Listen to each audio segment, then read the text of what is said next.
Hi everyone, I'm coming to you from the forest today with this week's Note from Soul, channel guidance to support you in the coming days. And I actually received this yesterday, but it didn't feel like the right day for me to share because I was in a much more kind of inward facing, kind of quiet space, a very kind of sacred space after a beautiful weekend of retreat, a kind of psycho-spiritual school of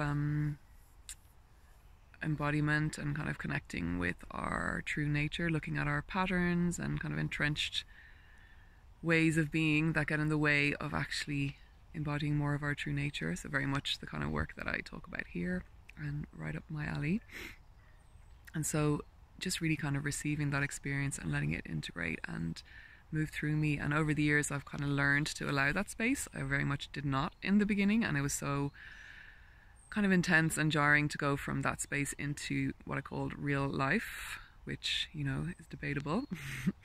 And yeah, now I just really allow that, and it's always amazing to me how simple it is, like how it doesn't actually take that much for me to just, if I do receive what I need, then it's actually so much easier to show up in my life, and I genuinely feel like engaging and sharing and connecting with other people and kind of showing up for my different responsibilities and things that I've chosen to do in my life feel so much more doable when I have received what I need. So anyway, with that prelude, I'll share what came through for you. So just take a moment, maybe take a breath to tune back into yourself, draw your attention inwards and receive from your heart and your body, your being, more than just your mind. There is a part of you that longs to play, longs to allow it to weave through your days, but another aspect that forbids it. Look into this gently, kindly, see where it's from, what it protects, and gently, carefully unpeel this lid that forbids, that caps your joy, blocks your flow. Gently but persistently continue to peel it off. Allow light in, allow air to gently infiltrate this box you are in. You may feel blinded by the light and wish to retreat. You may fear collapse or painful repeats. So tend to these fears. Allow them space, give them grace, temper them with the sweet nectar of compassion. Hold yourself and your fears with great care, and soon you will feel your body unfurling, uncoiling, emerging from this box into the lightness of play, getting used to it more and more each day. Play is not the enemy. It will not hurt you. And though you have been wounded or reprimanded before, play can now open the door to your healing and wholeness. Come home to play. It is your natural way. There is no need to seek it. It will find you. You need only lift the lid a little, leave the door ajar, and allow the lightness of play to nourish your soul and light up your life. So yeah, play. That old chestnut. I wonder, did you maybe have any reactions to that?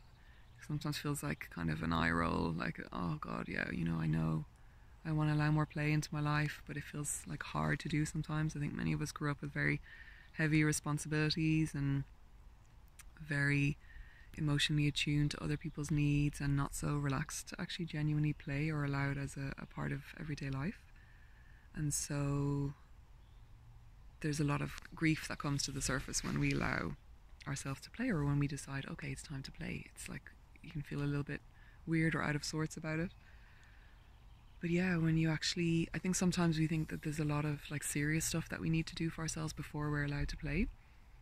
But actually what I've noticed is that when you can just lean into it a little bit more and let that be kind of the thing you get first, like the thing that you do first, and allow space for first in your day even, which can feel really, really edgy and really controversial and really, really scary, then the other stuff gets done. You know, we feel more kind of calm and grounded in our nervous system, but it does actually require feeling safe to do that. So it's very much connected to having other things in place for yourself as well, being attuned to your needs and your pace and your, having kind of a sense of container in your life, like time boundaries and things that support you to know it's safe to just kind of decompress a little bit and allow in that more soft mode of receiving, because we can flip in and out of doing and being mode so easily. So yeah, see what you need to have in place to allow yourself permission to weave more play in. And maybe you can, if you feel like it, just listen back to the words and kind of the energy behind them. So I think our minds can get very dewy about it, but actually when our heart and soul and body receives the memo, it can give us a little bit more courage to allow it in and see what it's like. So yeah, play is not the enemy. And I like that piece about how we don't need to seek it out. It doesn't need to become another thing on your to-do list, like another area of life or part of your world that you're falling short on. It's like if you are meeting your basic needs enough and kind of well-resourced enough to just not be kind of always in a stress response, then you'll find play. Play will find you and it will weave its way in. And you can find it's not like a separate activity. I've realized that play is often... It's more obviously easy to be in play mode when I'm around my niece or, when it's not officially kind of the working hours of the day. But it's also something that I've noticed has woven its way into my client work and my way of approaching everything, myself, to be more playful. But it's been a journey to get there. And I will say that it just keeps coming up actually as one of the key areas in client work, in my, conversations with women, where they feel like it's sort of the last bastion of resistance, like other things are maybe feel like they're in place and they've like got a good thing going on with their schedules and whatever, but it's actually quite telling that there's not enough, that there's something missing that is not allowing them to feel that it's okay to play and enjoy and fully relax.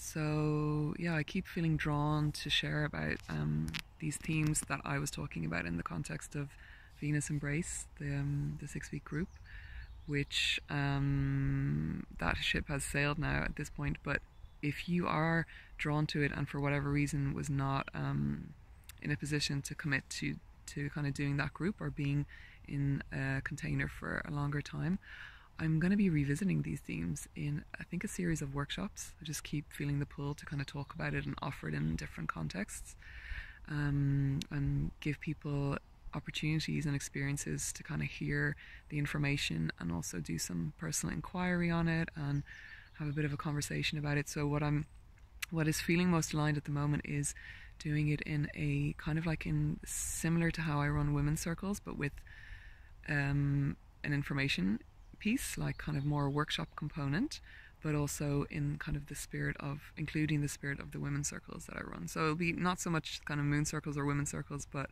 Venus circles, Venus star, whatever, different geometry, different configuration. So yeah, let me know if that's something you're interested in so I can kind of get a sense of it. At the moment I'm thinking Friday evenings, maybe like 2 or 3 in June and then mid-July.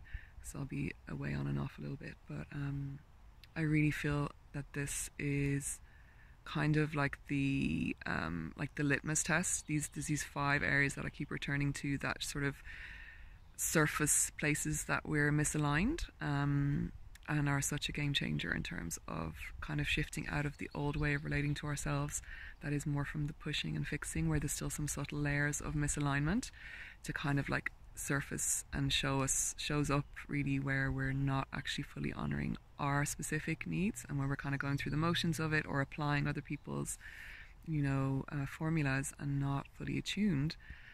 And they're not just sort of like a litmus test that shows up what's out of alignment, they also are 5 kind of anchor points to help us create a healthier relationship, like a more nourishing and attuned and generative relationship. So it's like when you're trying to like offload one way of being, it's like when you give up something, give up smoking, and you don't replace it with something else as an anchor, preferably something healthy. It's really hard to be in that kind of gap. So this is a way of offering ourselves kind of 5 anchor points, but it's not like a top-down formula that where I tell you to do stuff. It's a way to explore what you need to make that shift into truly kind of feeling like you're listening to yourself and trusting yourself and giving yourself what you need to actually master that kind of embodiment piece, and integrating all the awareness that you have, that we all have, that feels hard to actually sometimes really land in and allow it to actually lead our lives. So I won't go on too much more now because I'm already talking longer than I thought. I feel like I could live in the forest and just like work here, live here, sleep here, do everything here, do my morning rituals, just like bring a little sleeping bag with me and like work from here. I'm kind of allergic to desks some days. Other days I feel really grounded and I love being in kind of desk mode. But a lot of the time I just feel like I can't do it. And so this is just a really lovely place to come and do everything from, be in and live from. Maybe the forest is a metaphor for my inner foundations. Maybe I'm just like soaking up as much goodness as I possibly can to let it flow through to different areas of my life. Okay, have a good few days ahead and a lovely week, and see how you feel about inviting in more play, inviting it to find you in your days.